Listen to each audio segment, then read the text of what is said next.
법륜스님 증문즉설. 저는 14살이 된 아들이 있습니다.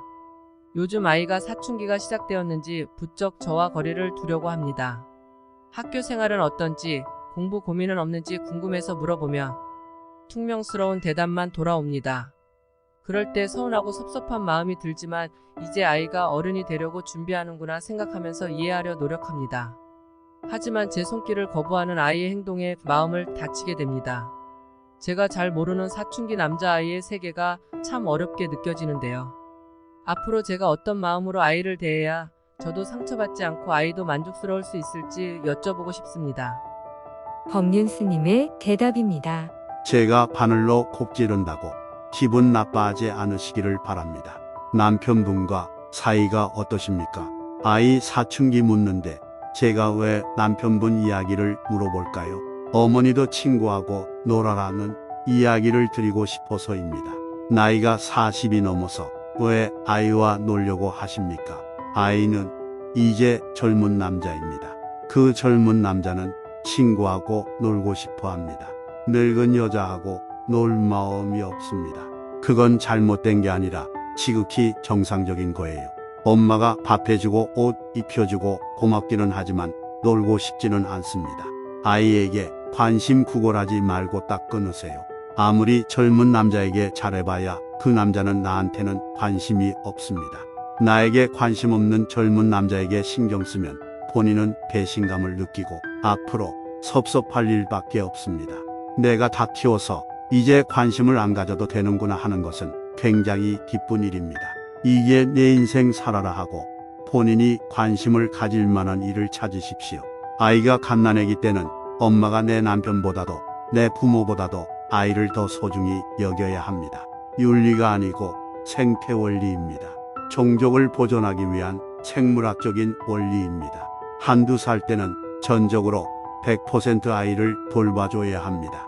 3살이 넘어가면 한 80% 돌봐주고 초등학교 가면 70% 도와주다가 중학교 가면 절반 필요한 거 도와주고 절반은 아이가 스스로 해도 됩니다. 고등학교 졸업하면 100%, 대학 가면 정을 딱 끊으세요. 새가 어미새가 물어다 주는 모기를 먹지만 날개 털이 다 나면 날아갑니다. 이때가 사람으로 치면 13살입니다. 우리가 동물처럼 원시시대 자연 속에서 산다면 13살은 어떨까요? 죽든지 살든지 각자 자기 생명에 책임을 집니다. 그런데 농경사회를 지나 산업화로 교육기간이 길어졌습니다. 사회적으로 성인은 만 19세입니다. 생물학적으로는 13살의 어른이 되는데 사회적으로 19살이 어른이지요. 생물학적으로 이미 어른이 된 몸이기 때문에 아이는 더 이상 늙은 여자하고 놀고 싶지가 않습니다. 너무 지나친 관심은 싫어합니다. 자기가 필요할 때 도와달라는 것만 도와주면 됩니다.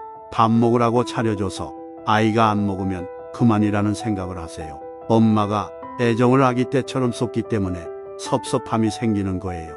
엄마도 이제 거리두기 하세요.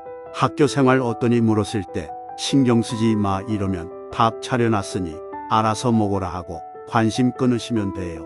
주고받는 훈련을 하셔야 합니다. 내가 관심이 있어서 아이에게 사랑을 준다는 것은 부모의 자세가 아닙니다. 부모를 위해서 자식이 있는 게 아니라 자식을 위해서 부모가 있는 거예요. 자식에게 도움이 되는 것만 해주지 내가 받고 싶은 애정을 자식한테 요구하면 안 됩니다. 중학교 들어가면 관심을 점점 끊어줘야 됩니다. 내가 죽든지 살든지 모르겠다. 이게 아니라 멀리 떨어져서 지켜봐 준다. 도움을 요청할 때만 도와준다. 섣불리 돕지 않는다는 마음으로 접근하셔야 아이는 더 건강하게 자랄 수 있습니다.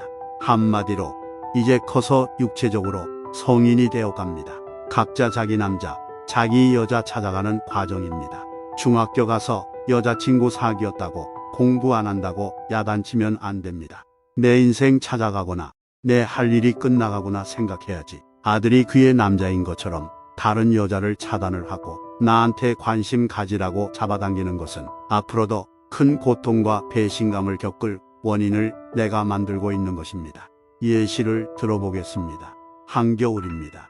방에 불을 어떻게 떼야 할까요? 하루에 장작을 10개 뗍니다. 12월, 1월, 2월이 지났습니다. 3월에 날씨가 좀 풀렸습니다.